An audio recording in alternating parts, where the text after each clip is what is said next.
Բարև ձեզ, Սարվա թեման է, իմ այսօրվա հյուրը Ռուսաստանաբնակ մեր հայրենակից քաղաքական վերլուծաբան Կամո Բեգլարյանն է, բարև ձեզ, պարոն Բեգլարյան։ Բարև ձեզ։ Շնորհակալ եմ հրավերը ընդունելու համար։ Պարոն Բեգլարյան, դուք երկար ժամանակ ապրել եք Ռուսաստանում, այսինքն ավելի մոտիկից ծանոթ եք այնտեղի թե կենցաղին, թե քաղաքական անցուդարձին, թե ընդհանուր ինչ է կատարվում այդ երկրում։ Կուզեի նախ առաջի հարցը պատասխանեք այս ձևաչափով ինչ փոխվեց Ռուսաստանում 2022 թվականից հետո հատկապես երբ սկսվեց ուկրաինական պատերազմը։ Ռուսաստանում երբ սկսվեց ուկրաինական պատերազմը, հիմնական բանը, որ սկսվեց, դա ժողովրդի երկպառակտումներ, ժողովուրդը բաժանվեց հիմնականում երկու մասի, քիչ մասը դեմ պատերազմին ուկրաինական, մեծ մասը, ինչպես միշտ, ռուսական պրոպագանդան կարողանում է այնպես անել, որ եթե նույնիսկ պետության ղեկավարությունը տարբեր ժամանակներում արտահայտում է իրարամերժ մտքեր, այդ նույն մտքերի հետ փոխվում է նաև ժողովրդի կարծիքը։ Այսինքն ժողովուրդն էլ կարող է ունենալ իրարամերժ կարծիքներ, բայց քանի որ տվյալ դեպքում հիմնականում պրոպագանդան գնում էր այն ուղղությամբ, որ ճիշտ են, որ նույնիսկ Ուկրաինան է հարձակվել Ռուսաստանի վրա, ժողովրդի մեծ մասը, ինչքան որ շփվում են քաղաքին մասը, տենց էլ այդպես էլ ասում է, որ Ուկրաինան է երևի հարձակվել Ռուսաստանի վրա։ Շատ օրենքներ են շատ փոխվել, օրենսդրությունը շատ է խստացել է մարդկանց ազատությունը, օրեցօր ընդունում են ավելի ու ավելի ռեակցիոն օրենքներ կապված մարդու ազատության հետ, կապված այդ զինվորական իրադրության հետ, ասենք օրինակ, եթե առաջ պայմանագիր կապելը բանակում կռվին մասնակցելու համար պետք էր, որ զորակոչիկը ծառայի գոնե կես տարի, փոխեցին օրենքը, որ եթե զինվորը առաջի օրը արդեն ընդունեց երթում տվեց, երկրորդ օրվանից կարող է գնալ կռվի, որ ասում են, թե երկու ամիս պետք է զորավարություններ անի նոր մասնակցի կռվին, դա էլ չեն պահպանում, նույնիսկ եղել է, որ մարդը մի շաբաթ հետո զոհվել է, երբ որ պայմանագիրը զինվորական կապել է ու զոհվել է։ Շատ ճնշում է գործադրվում հիմա նաև խաբելով հավաքում են երիտասարդներին որպես ԱԹՍ-ների մասնագետ ու ասում են, որ ցանկացած ժամանակ դուք կարող եք հրաժարվել ծառայությունից, բայց նրանք ինքնաբերաբար ավտոմատ ընկնում են այն օրենքի տակ, որ իրանք իրավունք չունեն հրաժարվելու, քանի դեռ պատերազմը շարունակվում է։ Դեմոգրաֆիան ահագին վատ վիճակում էր, հիմա ավելի վատ է 25 թվականին, ուրեմն Ռոստատը, վիճակագրական վարչությունը դադարել է հրապարակել այն փաստերը, որոնք ցույց են տալիս էկոնոմիկայի անկումը, ազգաբնակչության անկումը, ուրեմն 25 թվականին բնակչության աճի մակարդակը եղել է 1.4, այսինքն 100, որպեսզի երկրի ազգաբնակչությունը մնա 0-ի վրա, որ ոչ աճի, ոչ պակասի, 100 ընտանիքին հարկավոր է 218 երեխա։ Իսկ Ռուսաստանում 100 ընտանիքին եղել է 140 ու անընդհատ անկում է գնում, ընդհանուր ազգաբնակչության անկում է գնում, չնայած միգրանտները գալիս են անդադ անկում է գնում եւ կա հետեւություններ, որ եթե այդպես գնա, ասենք մի 20-30 տարի հետո կարող է մի 25-30 միլիոնով բնակչությունը պակասի Ռուսաստանի եւ քանի որ ցանկացած դեպքում պետության հզորության գրավականներից մեկն էլ ազգաբնակչության քանակն է, այսինքն թուլանում է։ Ինչ ստացվեց այդ պատերազմի հետևանքով թուլացել են եւ զինված ուժերը, որտեվ այն ստորաբաժանումները, որոնք մարդունակ էին, լավ էին, այն դեսանտնիկները, բանը բոլորը հիմա չկա, նույնիսկ արևելյան նավատորմի նավաստիներին են բերել կռվին մասնակցելու։ Պարոն Բեկլարյան, այս իրավիճակի փոփոխությամբ վերջին տարիներին նաև Հայաստանի հետ է նկատվում որոշակի հարաբերությունների ճգնաժամ Ռուսաստանի եւ Հայաստանի։ Ձեր կարծիքով ինչից սկսվեց, որ Հայաստանն ու Ռուսաստանը սկսեցին ինչ-որ բան չկիսել միմյանց հետ։ Ուրեմն Հայաստանը եւ Ռուսաստանը իրար հետ չկիսելը կարող ենք սկսել նաեւ նրանից, որ Ռուսաստանը ինքը իր մեջ չի կարողանում կիսել, սենց շատ մի հատ նկատելի քաղաքական գիծ կա, որ կարմիր թելի նման Ռուսաստանի Դաշնության պատմության մեջ գնում է միշտ ազգաբնակչության այն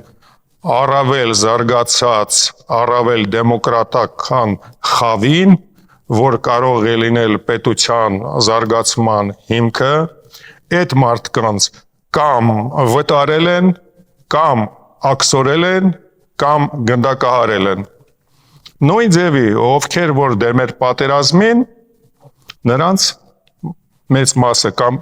ինքներեն դուրս եկե, կամ վտարել են, կամ որոշ մասին չեն գնդակահարել դատարանով, բայց տարբեր ձևերով գախնի, սպանություններ ա եղել։ Եվ շատ քաղաքական բանտարկյալներ կան հիմա Ռուսաստանում, որ Amnesty International, ասենք միջազգային կարգով ճանաչված են, որ դրանք քաղաքական բանտարկյալներ են, իրանք մեզ են հղում անում, բայց մենք ոնց որ ճանաչված քաղաքական բանտարկյալներ չունենք Հայաստանում։ Քանի որ իրանք ուզում են իշխող լինել, քանի որ ռուսական օրենսդրությունը, սահմանադրությունը անընդհատ փոխվեց նախագահի, եթե նախագահի լրիվ բացարձակ իշխանությունը, այսինքն մնացած բոլոր ուժեր, ասենք դատարանը, դուման, կառավարությունը միասին, եթե իրանց քաղաքական կշիռը հավաքենք, նախագահի 10%-ն էլ չի կազմում, այսինքն բացարձակ իշխանություն, ինչ ուզի կանի, նույնիսկ ռուսական սահմանադրությամբ նախագահը եթե ինչ-որ հանցագործություններ անի, իր դեմ ոչ մի բան չեն կարող անեն, որտեվ անենց բաները հատուկ, որ պետք է սա լինի, որ կարողանանք նախագահին կանչել պատասխանատվություն, մի խոսքով անհնարին բան է։ Եվ անսահմանափակ իշխանությունը մարդկանց բերում է այն բանին, որ իրանք ուզում են, որ բոլորը իրանց ենթարկվեն, եւ բացի դրանից ուզում է թողնի այն բանը, որ объединитель русских земель ուզում է, որ սենց մի հատ բանալի եւ շատ մտածում է եւ 2007 թվականին էլ Մյունխենում ասել է, որ մեծ դժբախտություն էր ԽՍՀ քանդումը։ Այդ ուղղությամբ չնայած չի ստացվում, բայց աշխատում են ու դրա համար միշտ էլ մտածել են, որ Հայաստանը մեր վասալն է, մեր բանն է, իրանք պետք է մեզ ենթարկվեն ցանկացած դեպքում, եւ այդ երկու պատճառով, մեկ որ Հայաստանը միշտ մերն է եղել, մեր ծայրամասը, դա է պատճառը, երկրորդն էլ անսահմանափակ իշխանությունը, որ ունեն իրանց երկրում։ Բայց չեն հասկանում, որ պետք է էկոնոմիկա ունենան։ էկոնոմիկա եթե չունեն, ոչ մի բան չեն կարող անել։ Իսկ Ռուսաստանի առաջի հարցի մեջ ասեմ, որ Ռուսաստանի էկոնոմիկան եթե հանում ենք ռազմական էկոնոմիկայի աճը, մինուս են գնում։ Ռուսաստանի էկոնոմիկան անկում է ապրում հիմա մանավանդ կադրերի բացակայության պատճառով եւ ուղղվածության պատճառով, վարկերի բացակայության պատճառով միջազգային վարկեր չեն ստանում, ասենք միջազգային տեխնոլոգիաներ չեն ստանում, ասենք շելֆերի հորատացումը իրանք այդ տեխնոլոգիան չունեն, չեն կարողանում անել ծովային բանը, ասենք հորիզոնական հորատացումը նավթերի, իրանք այդ տեխնոլոգիան էլ չունեն, ասենք սուզանավերի պտուտակները սարքելու տեխնոլոգիա չունեն,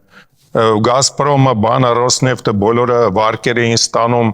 Լիբորից մի քիչ ավել, մի կես տոկոս ավել, այսինքն 2%-ով, 2.5%-ով վարկ էին ստանում, այսինքն իրանք իրանց այն ճյուղը կտրեցին, մենակ ապուշ վաճառողը կարա ասի, որ իր հաճախորդին, որ ես քեզ ապրանք չեմ վաճառելու, պետք է խելք ունենաս, որ ասես, նույնն էլ Հայաստանին, որ Հայաստանին բան են անում, սպառնում են գազ չծախելով, ում է վնաս, Ռուսաստանին է վնաս, Ռուսաստանը ծախում է փող է ստանում, սուտել ասում են 100 քանի դոլար, բայց նույն ռուսական Գազպրոմն է, չէ Հայաստանում ծախում վերջը 300 քանի 370 400 դոլարին մոտիկ ալում, այդ դեմագոգիան ինչի են անում, թե մենք Հայաստանին 100 քանիս ենք տալի, 100 քանի չեք տալի 400-ը, բնակչությունը 400 դոլարով է առնում, չեք ուզում, եթե 42% Եվրոպայի գազի դուք եք ապահովում, հիմա Եվրոպայի արդեն 10 քանի տոկոսն են տալի, 450 միլիարդ խորանարդ մետր Ռուսաստանը գազ էր տարեկան արտադրում ու մեծ մասը արտահանում էր, հիմա արտադրում վաճառում են 110 միլիարդ, 120 միլիարդ, այսինքն մոտ 4 անգամ իջել է, իրանք իրանց գլխին սարքում են։ Պարոն Բեգլարյան, տեսեք, Հայաստանում կա սենց ձևավորված ընդհանուր կարծիք է միշտ եղել, չնայած վերջին տարիներին դա կարծես նվազում է այդ կարծիքը, որ եթե Ռուսաստանը չլինի կամ մենք Ռուսաստանի հետ չլինենք, ապա Հայաստանի համար շատ վատ կլինի, հարևանները մեզ կոչնչացնեն, առանց Ռուսաստանի Հայաստանը գոյություն չունի, դուք ինչ եք կարծում այդ մասով։ Ես մի քիչ ավելի մեծ տեսակետից ասեմ, ուրեմն Օբաման իր ժամանակին ասեց, որ Ռուսաստանը ռեգիոնալ պետություն է։ Ռուսաստանի նախագահը նեղացավ եւ ապացուցեց, որ ՌԴ-ն չի ձգում ռեգիոնալ պետության, չի ձգում, չկա այդքան։ Մանավանդ ցույց տվեց Ուկրաինայի պատերազմը։ Եվ որ ասեմ քաչալա ճարանողը լի իր գլխին ճարկանի իրանք չեն կարող իրանց հարցերը լուծեն ուղղակի Ռուսաստանի ղեկավարությունը միշտ էլ բլեֆի մեջ է նույնիսկ Կասյանովի վկայությամբ ասել է որ բանը комитетчик այսինքն ԿԳԲ-ն նկատի ունենալով комитетчик должен быть авантюристом, шантажистом и подкупщиком. Ավանտյուրա, շանտաժ եւ կաշառք։ Եթե այս չի ստացվում, մենք անենք։ Նույնը նաեւ Հայաստանի վրա են փորձում։ Եվ ավանտյուրա, եւ շանտաժ, եւ կաշառք տարբեր ձևերով փորձում են իրանց նպատակին հասնելու համար, իրանք ոչ մի բանի առաջ կանգ չեն առնում։ Բայց բացարձակ վախենալու ներկա պահին վախենալու բան չկա, իրանք այդ ուժը չունեն, հետո ես մի բան եմ նկատել, որ իրանց դեմ ինչքան կոշտես, այնքան հեշտ է քո հարցերը առաջ տանել, որ զգում են փափուկ ես, իրանց բանը առաջ են տանում, այդ էլ կա։ Պարոն Բեգլարյան, ինչ կարծիք ունեն այնտեղ հայերը, դուք նաև մասնավորապես Հայաստանի այս ընտրական գործընթացների հետ կապված հաշվի առնելով, որ իշխանությունից բացի մյուս առանցքային ընդդիմադիր ուժերը հիմնականում ռուսական շահերը, ռուսական նարատիվները առաջ տանող ուժեր են, նույնիսկ ռուսական ղեկավարությունն է հայտարարում, որ ուղիղ աջակցում է այդ ուժերին, նկատի ունեմ Սամվել Կարապետյանին, Ռոբերտ Քոչարյանին, Ծառուկյանին, Լուկաշենկոն է այնտեղ Լուկաշենկոն Ծառուկյանի ընկերն է այդպես հայտարարություն է անում դուք ոնց եք մտածում այս օրերին Հայաստանին ինչ է սպասվում Ուրեմն ես մի անգամ քաղաքական խոսակցության մեջ մի հատ պրոֆեսորի հարցնում եմ, ես իհարկե գիտեմ, ուզում եմ իր կարծիքն եմ անալ, ասացի ինչի է այդքան մարդ պաշտպանում ՌԴ-ի նախագահին, ասեց образовательный уровень, զարգացվածության մակարդակն է, կրթվածության մակարդակն է Կրթվածության մակարդակը նաև ընդհանուր է, մարդիկ մեծ մասը չեն հասկանում, մեծ մասը ռուսական պրոպագանդայի ազդեցության տակ են, որ բոլոր 90 քանի 100 ռուսական ալիքներով գնում է այդ պրոպագանդան եւ ամեն տեղ է գնում, ամեն տեղ Եվ ասենք հասցրել են նրան, ով որ մի քիչ ուրիշ բան է ասում, նա ինչ որտեղ թշնամի է, բոլորին արդեն սկսում են անվանել թշնամի, անուն են կպցնում, զրկում են սրանից, զրկում են նրանից։ Քաղաքական ուժերը ես կասեմ ավելի պարզ, ուրեմն մի մասը ռուսական ագիտացիայի պրոպագանդայի ազդեցության տակն է, մյուս մասն էլ իր նեղ անձնական 5 ռուբլու համար կարող է համաձայնվի բան անել, դեմ լինել եւ ցավոք սրտի ես ինչքան հայերի հետ շփվում եմ Ռուսաստանում ցավոք սրտի մեծ մասը պաշտպանում են ՌԴ-ի ղեկավարության քաղաքականությունը մտածելով երևի իրանց կյանքի, իրանց բիզնեսի, իրանց վախերի հետ կապված եւ ինչ որտեղ էլ կարելի է մի քիչ ավելի կտրուկ ասել, ուզում ծախում են։ Իրանց հայրենիքը ծախում են, որոնց մի քիչ լավ ապրեն։ Այդ կասեմ։ Իսկ Սամվել Կարապետյանը երևի հնարավորություն չունի ուրիշ բան անելու, իմ կարծիքով չուզելով է մասնակցում ասել են մասնակցի, որ բանաց չուզելով է երևի մասնակցում, բայց ինձ թվում է մի խոսքով Հայաստանի ժողովուրդը լավ, ով որ ասում է ժողովուրդը չի հասկանում, սխալ է, Հայաստանի ժողովուրդը լավ հասկանում է ինչ է կատարվում, իսկ Հայաստանի ժողովրդի մեջ էլի շատ մարդ կա, որ ռուսական պրոպագանդայի ազդեցության տակ է Ինձ թվում է մի քիչ ավելի ճիշտ կլներ, ավելի շուտ մի քիչ խիստ միջոցներ կիրառել, որ այդ պրոպագանդայի ալիքները այդքան չաշխատեին Հայաստանում, որովհետև ազատությունը մեկ էլ բանը մի քիչ իրարամերժ է։ Եթե թշնամական գործնեություն կա քո պետության մեջ, դա ասել մամուլի ազատություն ես համաձայն չեմ, հարկավոր էր բան անել։ Իսկ եթե Հայաստանը զարգանա, Ռուսաստանի բնակչությունը տեսնի, եթե վաղը Ռուսաստանը դառնա դեմոկրատական պետություն, երևի այդ հայերի կարծիքն էլ կփոխվի։ Ասում եմ, որ իրանք կուսակցության գծի հետ տատանվում են, ինչպես Ռուսաստանի ղեկավարությունը տանում է ուղղությունը, երբեմն իրարամերժ կարող է այսօր մի բան ասի, 2 տարի հետո ուրիշ բան ասի, իրար հակադիր։ Ու ժողովուրդը դրա հետ գնում է։ Մի խոսքով այդ ժողովուրդը ենթակա է փոփոխության, այդ թվում հայկական դիասպորան։ Այդ մենակ հայերին է բնորոշ նման ազդեցության տակ ընտրել, թե այլ ազգիները նույնպես։ Բոլորին բնորոշ է։ Ռուսաստանի քաղաքականությունը այնպես է, օրենքները այնպես են, որ մարդկանց ստիպում են, վախեցնում են։ Պարոն Բեգլարյան, տեսեք, վերջին օրերին շատ են խոսում, որ հայտնի ուժերը, առավելևս Սամվել Կարապետյանին համակրող ուժերը Ռուսաստանից փորձում են Հայաստանի քաղաքացիներին այսօրին բերել իրենց, այսպես ասենք, իրենց հաշվին, իրենց գումարներով բերեն Հայաստան ընտրություններին մասնակցելու համար։ Նման բան նկատել եք եւ եթե նկատել եք, ինչպես եք վերաբերում, ինչ կարծիք ունեք նման քայլերի գործողությունների հանդեպ։ Ու ես կարծում եմ դա արատավոր երևույթ է, մարդը եթե ուզում է ընտրական process-ին, ընտրություններին մասնակցել, իր կամքով պետք է մասնակցի առանց կողմնակի օգնության, որտեղ կողմնակի օգնությունը ցանկացած դեպքում, բայց եղել է դեպքեր, որ ես մարդկանց հետ խոսել եմ, իրանք ուզել են օգտվել այդ օգնությունից Հայաստան գալու համար, տենց դեպքեր եղել է, եւ հնարավոր է, որ իրանց փողերով գան, բայց իրանց չընտրեն, տենց էլ է հնարավոր, բայց հնարավոր է, որ եւ գան եւ ընտրեն. Ես դրան վատ եմ վերաբերվում, բայց դա կա, բայց ինձ թվում է դա այտենց մեծ թիվ չի կազմի, դժվար թե 100,000 մարդ կարողանան բերել, չի լինի։ Իսկ տենդենց նկատում եք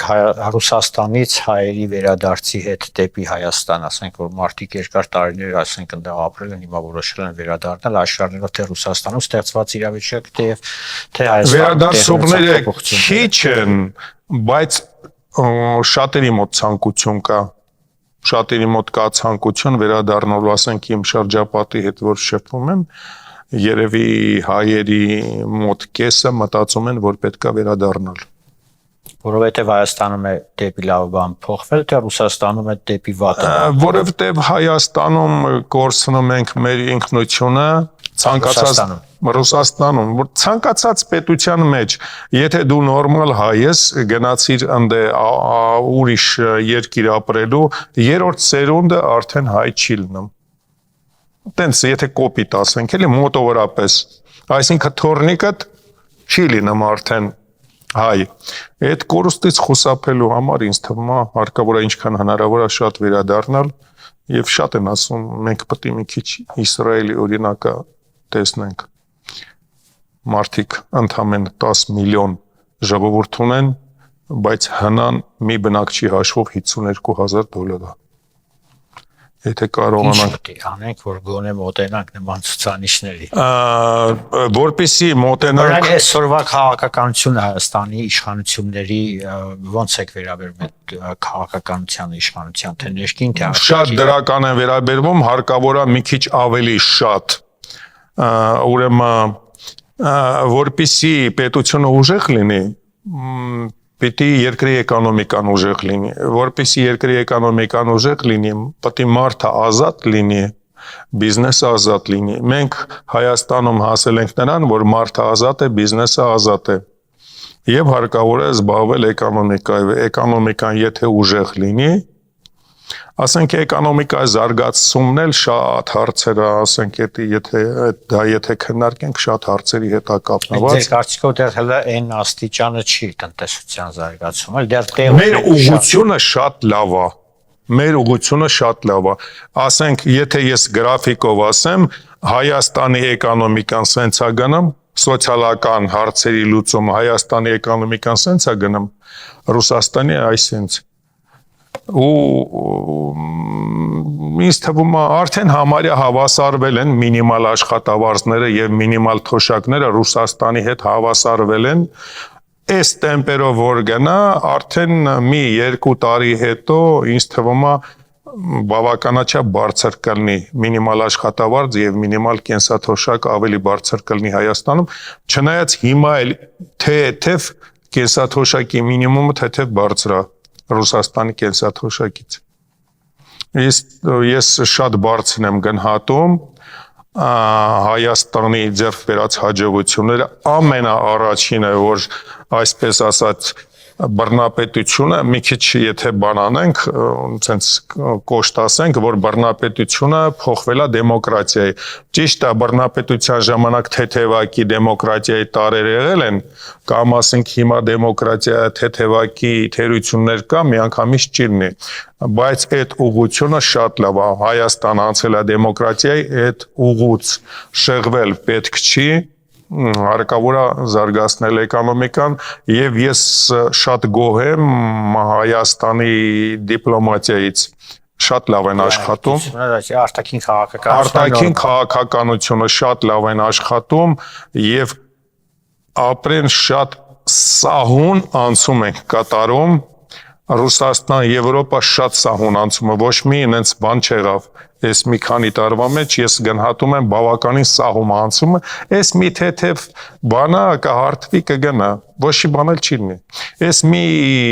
քանի օր, 5 օր ընտրություններից հետո ամեն ինչ ընտրություններից հետո նորմալ է լինելու։ Նորմալ է լինի, ինչ են մտածում։ Իրանք արդեն ճիշտ է, այդքան կոշտ ու կոպիտ են, բայց էլի հասկացել են, որ անընդհատ կորցնում են։ Իրանք ինչքան մոտիկ բանը պետություն ունեն,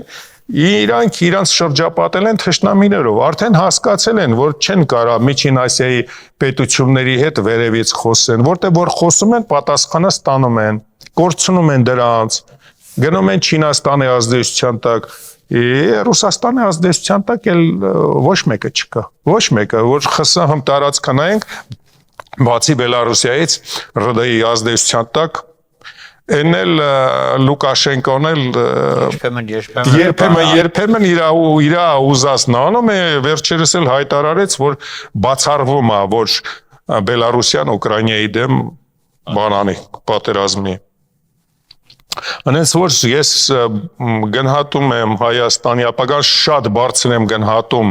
փոփոխությունը, որ անցանք դիկտատուրայից դեմոկրատիայի, ամենամեծ ձեռքբերումը դա է,